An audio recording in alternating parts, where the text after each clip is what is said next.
Pawan sir, Gyani sirs, professors, friends. It's a matter of pleasure for me to be here this afternoon. Where is human resource? We have lost in living. Where is living? We have lost in wisdom. Where is wisdom? We have lost in knowledge. Where is knowledge? We have lost in information. And where is information? Because there is an explosion of information, information and information. Jain साहब ने अभी जैसा कहा कि 300 abbreviation आपको मिल जाएंगे अगर आप नेट पर जाएंगे, तो सबसे बड़ी समस्या ये होती है कि सही बात क्या है, क्या होना चाहिए, क्या हो रहा है। जब हम हिंदुस्तान के ह्यूमन रिसोर्स की बात करते हैं और पब्लिक एडमिनिस्ट्रेशन का जो रोल है उनको डेवलप करने में उनकी जब बात करते हैं, और जैसा कि पवन साहब ने अभी कहा और अभी सबने कहा कि हिंदुस्तान को एक जिसे हम पॉपुलेशन डिविडेंड कह सकते हैं, हमारे प्रधानमंत्री जी कई बार ये बात कहते हैं कि 65% पॉपुलेशन ऑफ इंडिया उन लोगों की है जिनकी उम्र 35 वर्ष से कम है। तो ये हमें बिगेस्ट एडवांटेज है। इसी के साथ साथ दूसरा एडवांटेज ये है that we are the second largest populated country in the world. तो ये जब दो चीजें हमारे सामने हैं, हमारे पास में इतना ह्यूमन रिसोर्स है, तो प्रश्न पैदा होता है वो कितना विकसित है, कैसे विकसित हो रहा है और रोल ऑफ पब्लिक एडमिनिस्ट्रेशन इसमें क्या है, ये चीजें देखने की बात है।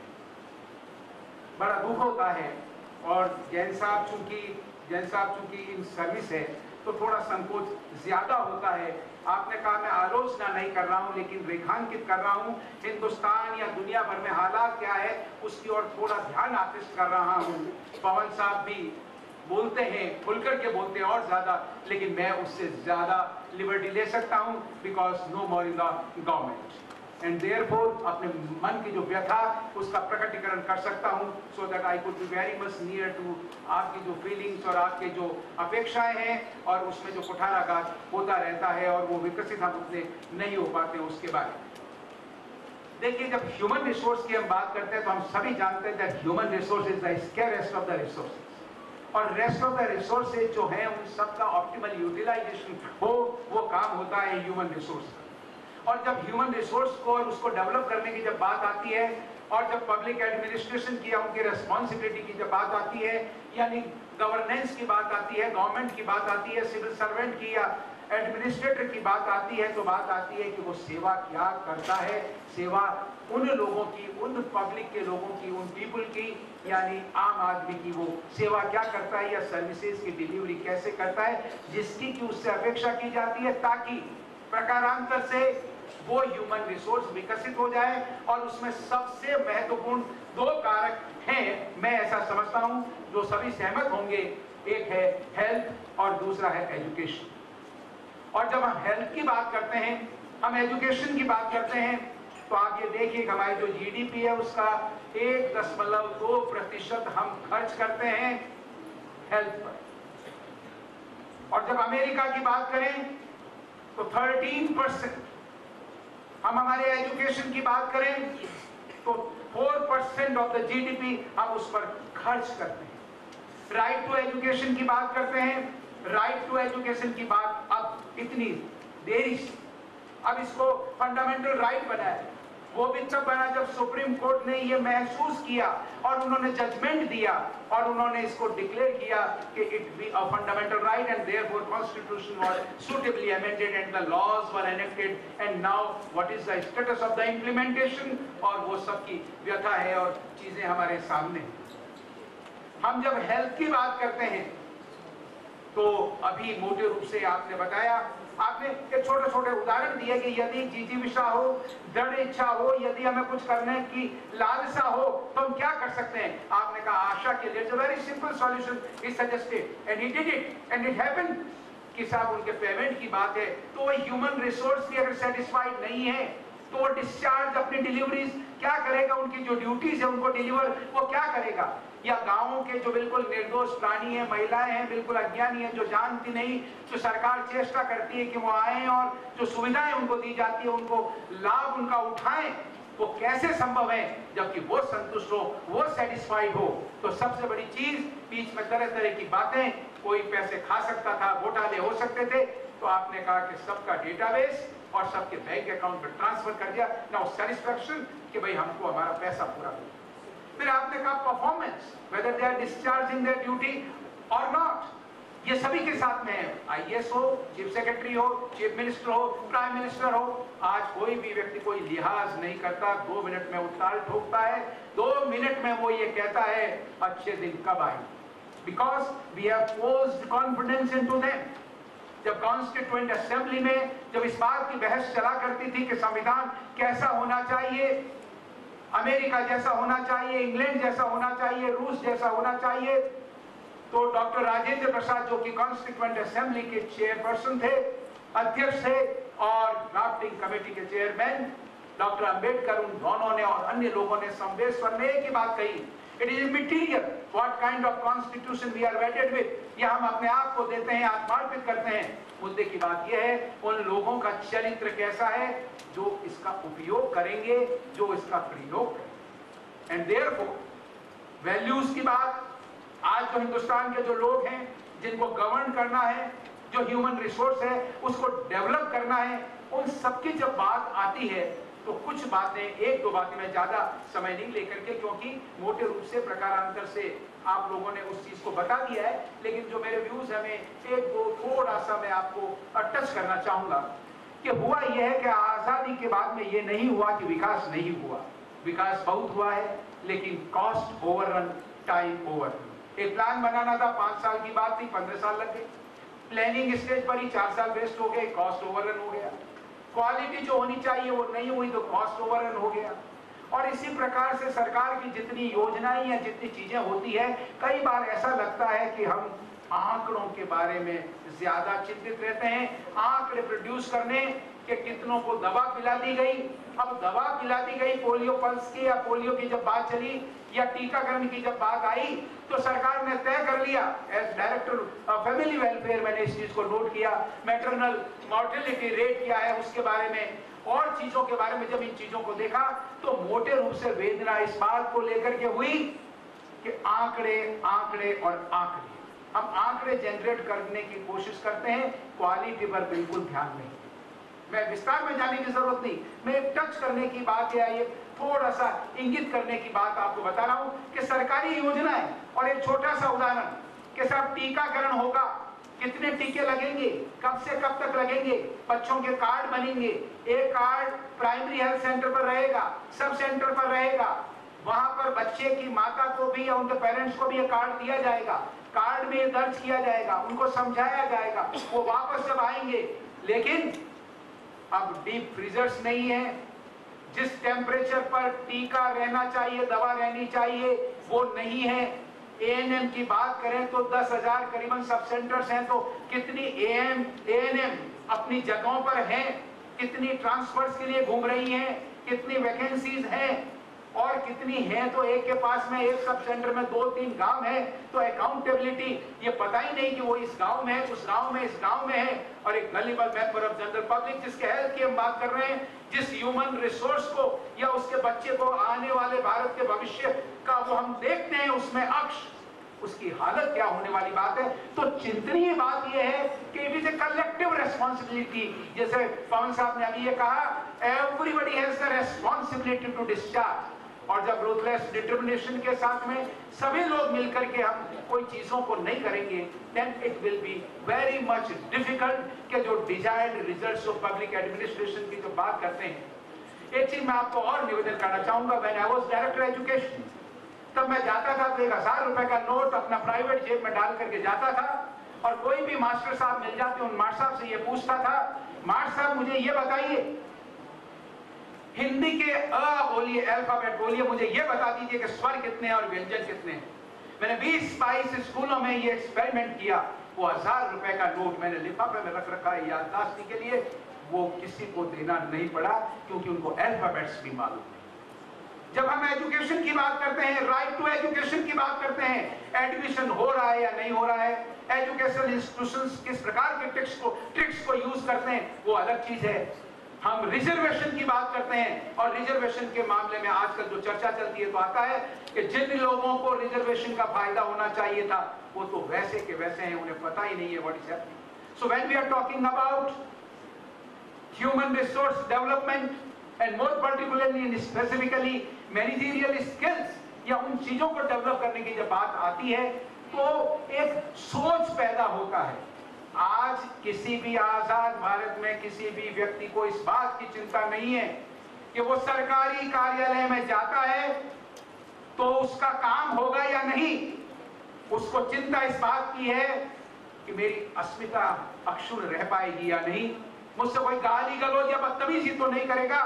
अगर वो ये पूछ लेता है कि बाबूजी कहाँ है, मैं घंटे भर से इंतजार कर रहा हूं, तो बदतमीजी से उससे पेश आया जाए। और जैसा कि जैन साहब ने और आपने, पवन साहब ने अपनी वेदना का प्रकटीकरण किया कि चूंकि यहाँ पर आपके हाथ में कुछ नहीं है, जो स्टाफ है जो है, जो चीजें हैं या जो है, जो व्यवस्थाएं हैं जो है, और यहाँ पर हर व्यक्ति एक दूसरे की लेग पुलिंग कर रहा है, the system is such and therefore it is very much difficult कि जो लोगों की ग्रीवांसेस है उनका रिड्रेसल होता है। एंड देयरफॉर जब मैं ये कहता हूं that we have lost, where is the human resource? Ultimately lost in information, newer and newer schemes and schemes. Make India हम बात करते हैं, डिजिटल इंडिया की हम बात करते हैं, और चीजों की हम बात करते हैं। प्रश्न ये पैदा होता है कि हमने जो इन्वेस्टमेंट अभी किया है, इंडस्ट्रियलाइजेशन के लिए जो इन्वेस्टमेंट किया है, ह्यूमन रिसोर्स को डेवलप करने के लिए नहीं किया है, हमने तो मशीनरी के लिए किया है, अन्य चीजों के लिए किया है। वैल्यूज इनकलकेट करनी थी जिससे कि सभी लोग ईर्ष्या नहीं करें और एक मत होकर के आगे बढ़ें, वो चीज भी हम नहीं कर पा रहे हैं। देखिए, मैं एक चीज आपको आगाह करना चाह रहा हूं कि जब पब्लिक एडमिनिस्ट्रेशन की जब बात करते हैं, डेमोक्रेसी की जब बात करते हैं, responsibility and discharging of the same की जब बात करते हैं, तो कार्ल मार्क्स ने यह कहा था, workers of the world unite, you have to lose nothing but your change. तो मैं निवेदन यह करना चाह रहा हूं, खतरे की घंटी सामने है।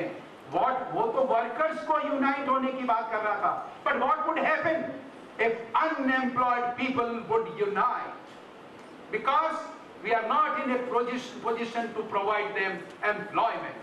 जब हम उसका यूज नहीं कर पा रहे हैं, उनको स्किल एनहांसमेंट नहीं कर पा रहे हैं। और आप देखिए, एक ह्यूमन रिसोर्स का एक थोड़ा सा मैं आपको और चीज बताऊं। आज मैं रिटायर हो गया, I got retired in 2008, sir. I remained vice chancellor, जैसे बताया गया, for years time. I served in Dainik Bhaskar for 5.5 years. अगर मैं नहीं करता तो घर ही बैठा होता। आज उम्र बढ़ गई है, आज हर व्यक्ति जो 60 साल में रिटायर होता है, आपके टीचिंग फैकल्टीज को देखिए, आपके प्रोफेसर साहिबान को देखिए, जब वो जेनिथ पर होते हैं, क्रेस्ट पर होते हैं, ज्ञान के पुंज होते हैं, समाज को बहुत कुछ दे सकते हैं, आपने उनको रिटायर कर दिया। There is a greater need कि उस ह्यूमन रिसोर्स को भी हम यूज करें। अरे आप 50% तो आप दे रहे हैं पेंशन, और वो 50% में ही तो वो आपको रिसोर्स आपके पास था, पर हम क्यों जब बढ़ाने की बात आती है कि 62 साल कर दें, 64 साल कर दें, तो आतंकित हो जाते हैं, ये हो जाएगा, एम्प्लॉयमेंट की अपॉर्चुनिटीज कम हो जाएंगी।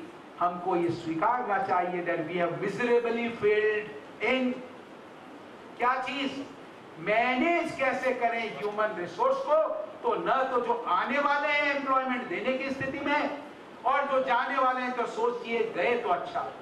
आपकी व्यथा पवन साहब को पूछिए, आपको पूछिए, यूनिवर्सिटी के बारे में देखिए, राजस्थान यूनिवर्सिटी के बारे में अभी ये न्यूज थी कि सब्सटेंटिवली अपॉइंटेड प्रोफेसर शायद ही कोई। I remember long back, professor Khandelwal was the only professor who was substantively appointed, बाकी कोई प्रोफेसर ही नहीं। जब प्रोफेसर नहीं, पढ़ाने वाले नहीं, जब काम करने वाले नहीं, वैकेंसी ज्यादा। और दूसरी बात आपको और बता दूं, What are we doing? We are inculcating ऐसी बकवास हैबिट को हम इनकलकेट कर रहे हैं जिसका विरोध सबको करना चाहिए। और चाह करके भी हम कुछ नहीं कर पाते। जैसा जैन साहब ने अभी बताया अपनी व्यथा को कि हमें यूज करना पड़ता है सारे जो रेस्ट्रिक्शंस है, उनके बावजूद हथेली पर सरसों उगाना पब्लिक एडमिनिस्ट्रेशन ये होता है। तो मैं निवेदन आपसे ये करना चाहता हूं, ऐसे निकट्टू लोग हैं और मेरा दावा है, मेरा स्टडीड एक्सपीरियंस है कि 20% लोगों को अगर हेड ऑफ डिपार्टमेंट को ये कह दे कि आपको छूट है, तो 20% लोगों को कह दे कि आप घर बैठ जाओ, ऑफिस में मत आओ, सैलरी मिल जाएगी, तो 20% प्रोडक्टिविटी बढ़ जाएगी। बिकॉज आकर के न्यूसेंस करते हैं 20% और लोग कुछ नहीं करते हैं। उन लोगों के स्थान पर अगर आप ये कह दो कि मैं आपको घर भेजता हूं, तो मैं कहता हूं उसका आधा पैसा दूसरों को और देने इंसेंटिव के रूप में, तो प्रोडक्टिविटी और बढ़ जाएगी। मैं 2-4 मिनट सर और क्योंकि मैंने आपको रोक रखा और it's a privilege to me that you are listening to me, तो मैं 1-2 आपको एग्जांपल दूंगा। We have to create, we have to administer by examples. मैं 2 छोटे से एग्जांपल आपको दूंगा। एक, ह्यूमन रिसोर्स को डेवलप कैसे कर सकते हैं, किस प्रकार से टीम को बिल्ड कर सकते हैं। Because individually we are not, we may be the best in the world, but collectively we are the worst. Nani Palkhivala ने ये कहा था for Indians that individually we are the best in the world, but collectively we are the worst. जब हम human resource की बात करते हैं, डेवलप करने की बात करते हैं, कोई रिजल्ट्स को प्राप्त करने की बात करते हैं, तो कलेक्टिवली हम क्या है उसमें हमारा महत्व है।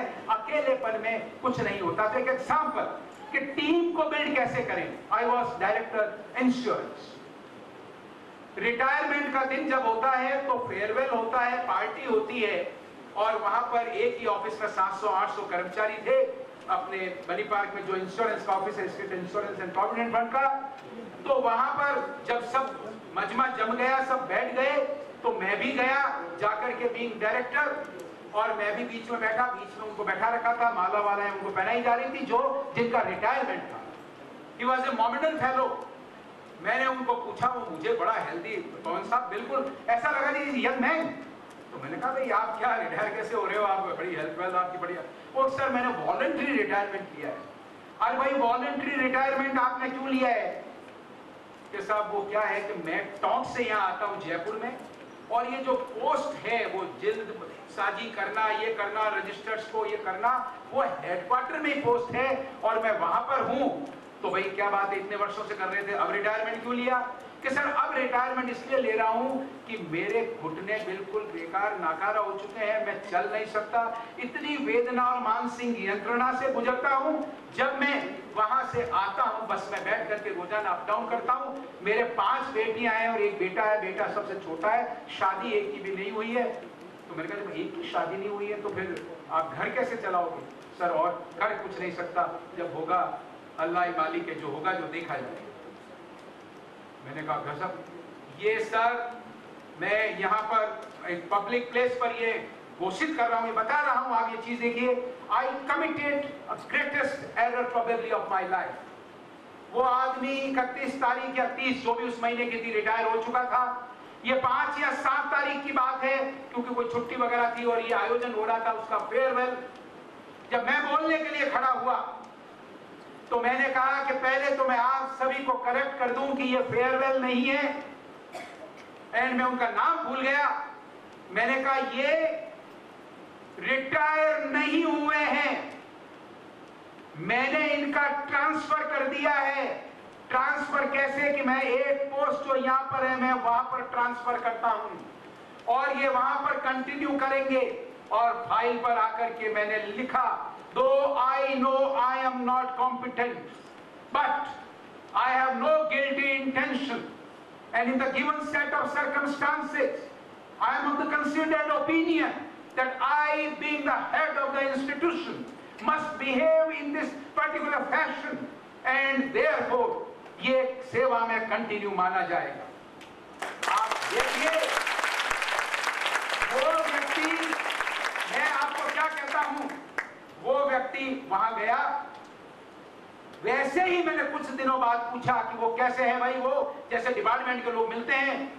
तो 1 साल बाद की बात थी, उन्होंने कहा उसका देहावसान हो गया। देहावसान होने पर वाइल इन सर्विस आपको double the sum assured insurance amount मिलता है। आपके बच्चे को नौकरी मिलती है, उसके बच्चे को इन ड्यू कोर्स जो मेरे सक्सेसर आए होंगे उसको नौकरी दे दी गई। आप क्लाइमेक्स देखिए इसका, और जो अमाउंट ऑफ सेटिस्फैक्शन मिलता है मुझे इस बात के लिए अगर सस्पेंड भी कर दिया जाता तो मुझे दुख नहीं होता, क्योंकि मेरे मन में ये बात होती है, एहसास होता that I have done something extraordinary. तो वहां पर आप देखिए, जब मैं होली के अवसर पर गया, because my wife was collected town, जब मैं वहां गया तो वहां पर मुझे एक वो जो उनका क्लास 4 था वो आया और मुझे कहा साहब आपसे मिलने के लिए एक महिला और 2-3 बच्चियां और एक लड़का आया है। तो मैंने सोचा ये कंफ्यूज कर गया है, ये मुझे साहब कह रहा है। मैंने कहा साहब से मिलने आया हूँ, मीन्स मेरी वाइफ से, because she is collected there. तो वो कहते नहीं नहीं सर वो आपसे ही मिलना है, भाई नेम आपसे कह रहे हैं। तो मैं चौंका, मैं तो कैजुअली बैठा था, होली का वैसे ही दिन था, मैं कपड़े पहन करके बाहर गया तो एक मुस्लिम लेडी, उसकी 3-4 बच्चियां और एक लड़का सा आया और चरणों में नतमस्तक हो गए। मैंने कहा भाई बोलिए आप। मैं तब तक कुछ नहीं समझ पाया कि सर मैं उसकी बेवा हूं, उस व्यक्ति की जिसका आपने स्थानांतरण यहाँ कर दिया था। दूसरा व्यक्ति बोला कि मैं इसका बेटा हूं, जिसके मुझे आप उनकी डेथ होने के कारण से मेरी नौकरी मिल गई थी। हमें ये पता चला कि आप यहाँ पर पधारे हुए हैं, क्योंकि वो भी गवर्नमेंट डिपार्टमेंट में था, इंश्योरेंस में, हम आपके मिलने के लिए। मैं निवेदन ये है कि अगर हर व्यक्ति ये तय कर ले कि मुझे औरों की मदद करनी है और एज ए टीम काम करना है और औरों के साथ अपना हित चिंतन करना है, तो मैं समझता हूं कि सभी चीजें बेहतर तरीके से हो जाएगी। एक छोटी सी कहानी से मैं अपनी बात को समाप्त कर रहा हूं। इसलिए that the biggest impediment according to me in development of human resource is this and is this and is this। ये इस कहानी का जो निष्कर्ष निकलेगा, because the only problem in communication these days is that people are listening not to understand but to reply, but to reply, but to reply। कुछ बोला नहीं किसी ने, आपने फटाक से रिप्लाई दिया। पिताजी ने कुछ कहा नहीं, उससे पहले ही रिप्लाई। यार वो क्यों कह रहे हैं, वो आपके माता पिता है, आपका हित चिंतन कर रहे हैं। टीचर से कुछ कहा नहीं, तत्काल reply, stock reply, no stereotype reply, no. वो आप समझिए वो क्या कह रहे हो, आपका हित चिंतन कर रहे हैं। तो एक कहानी इसके, एक बार, ये कई बार देखिए कहानी ऐसी होती है जो कई बार सुनी हुई होती है, और आपकी समस्या ये है कि मैं सुनाए बिना मानूंगा नहीं और आपको सुनना ही पड़ेगा, बर्दाश्त करना ही। एक बार प्रभु राम बैठे थे और वो जो जिक्र कर रहे थे पृथ्वी लोक पर, रामदास जी बहुत बढ़िया राम कथा कहते हैं। हनुमान जी पास में बैठे थे, वो चौंके कि प्रभु राम किसकी तारीफ कर रहे हैं, क्योंकि वो अपने से बड़ा भक्त तो राम भक्त किसी को मानते ही नहीं। थोड़ी देर में जब और प्रशंसा की तो ईर्ष्या का भाव उत्पन्न हुआ। बिना प्रभु को कुछ कहे वेश बदला और उस समागम में उपस्थित हुए पृथ्वी लोक पर जहां रामदास जी राम कथा कह रहे थे। उस दिन का प्रसंग था अशोक वाटिका, जहां माता सीता को रावण ने कैद कर रखा था। रामदास जी कह रहे थे कि माता सीता को रावण ने जहां पर कैद कर रखा था अशोक वाटिका में, वहां चारों ओर सफेद ही सफेद फूल थे। ऐसा प्रतीत होता था मानो हिम आच्छादित वातावरण हो। यह सुनकर हनुमान जी चौंके, क्योंकि वो राम के दूत के रूप में माता सीता का हाल जानने के लिए वहां पर गए थे, और उन्हें अच्छी तरह से याद था कि वहां पर एक भी सफेद फूल नहीं था, सुर्ख लाल फूल थे सारे के सारे। उन्होंने सोचा प्रभु राम को किसी ने बरगला दिया, कितना मिथ्या वचन करते हैं। फिर सोचा बुजुर्ग हैं, भूल गए होंगे, अभी विस्मृत हो गया होगा, अभी करेक्ट कर लेंगे। लेकिन थोड़ी देर बाद फिर जब रामदास जी ने कहा चारों ओर हिम आच्छादित वातावरण, रहा नहीं गया, खड़े हुए आक्रोश में, आवेश में, वेश बदला हुआ था। उन्होंने कहा पंडित जी आप गलत कह रहे हैं, अशोक वाटिका में फूलों का रंग सफेद नहीं सुर्ख लाल था। रामदास जी ने कहा श्रोता उत्तेजित नहीं हो, विराजे हैं, अशोक वाटिका में फूलों का रंग तो सफेद नहीं। जब ये बात कही तो वो अपने असली वेश में आ गए हनुमान जी। हनुमान जी को वहां पर देखकर रामदास जी उनके चरणों में नतमस्तक हो गए और उन्होंने कहा प्रभु मेरा कथा कहना सार्थक हो गया। लेकिन प्रभु अन्यथा नहीं ले, अशोक वाटिका में फूलों का रंग सुर्ख लाल नहीं सिर्फ सफेद था। हनुमान जी ने कहा कितने ढीठ हैं, ये मेरे चरणों में गिर गए, इतना सम्मान दे रहे हैं श्रद्धा पूर्वक, और ये जानते हैं कि मैं मिथ्या वचन नहीं करता, फिर भी कितने ठीक है। वहां से उल्टे पैर लौटे और प्रभु राम को सारा वृतांत कह सुना। प्रभु ने कहा विराजो, पानी वानी पियो, आप थोड़े थके हुए से लग रहे हो, उत्तेजित भी लग रहे हो, विश्राम कीजिए। और फिर मुस्कुराते हुए प्रभु ने कहा, हनुमान जी एक बात तो है, रामदास जी गलत नहीं कहते, अशोक वाटिका में फूलों का रंग तो सफेद। आंखों में आंसू, प्रभु आप जानते मैं आपसे झूठ बोल सकता हूँ, संभव ही नहीं है। मैं अच्छी तरह से मुझे याद है कि फूलों का रंग सुर्ख लाल था। इतने में माता सीता आती हुई नजर आई। प्रभु मुस्कुराए, कहा सीता जी को क्यों नहीं पूछ लेते, वो तो वहीं थी। तो एक बाल सुलभ उत्साह और उमंग से कि एक विटनेस मिल गई। अब तो सीता जी दूध का दूध और पानी का पानी कर देंगे और सब समझेंगे कि मैं झूठ नहीं बोल रहा हूं। उछलते हुए उनके पास पहुंचे, सारी बात बताई। माता भी हंसी। सीता जी ने कहा, हनुमान जी अशोक वाटिका में फूलों का रंग तो सफेद। वो हुआ यूं कि जब आप आए राम के दूत के रूप में, तो आपकी आंखें, यू वर दैट फोकस्ड, कि आपकी आंखें सिर्फ मुझे ढूंढ रही थी। और मुझे मरणासन और कृष्ण का देखकर आपकी आंखों में खून उतर आया और उसके कारण से सफेद फूल आपको सुर्ख नजर आए। द बिगेस्ट प्रॉब्लम इज हम सबकी आंखों में खून उतरा हुआ है। Colouration, we are coloured, we are having our own perception. और उस बात को लेकर के हम जिद कर रहे हैं। दुनिया इस बात पर लड़ रही है, भाई भाई इस बात पर लड़ रहा है, पति पत्नी इस बात पर लड़ रही है। आप एक दूसरे से सिर्फ इस बात को, मैं सही मैं सही। सत्य है, बिकॉज यू आर परसीव, सत्य है, लेकिन संपूर्ण सत्य नहीं है, वो सत्यांश है। एंड देयरफॉर मेरा निवेदन ये है कि औरों को सुनिए। Because when I am speaking, I am doing nothing but I am repeating what I know. But when I am listening to, sir को मैंने सुना, आपको मैंने सुना, अब जब मैं कभी बोलूंगा तो चार बातों को और थोड़ा विस्तारित करूंगा और समझाई बेहतर तरीके से करूंगा। तो मेरा निवेदन ये है, औरों को भी सुनिए और थोड़ा सहिष्णुता का भाव रखिए। विकसित होगा देश, प्रगति कर रहा है, हम अपेक्षा कर रहे हैं कि अब अवेयरनेस बहुत आई है, अवेयरनेस बहुत आई है। और इस अवेयरनेस, पवन साहब का काम ही तो लोगों को अवेयर करना है। और मेयर प्रेजेंस आपकी होती है तो अवेयर आप सभी वैसे ही हो जाते हैं।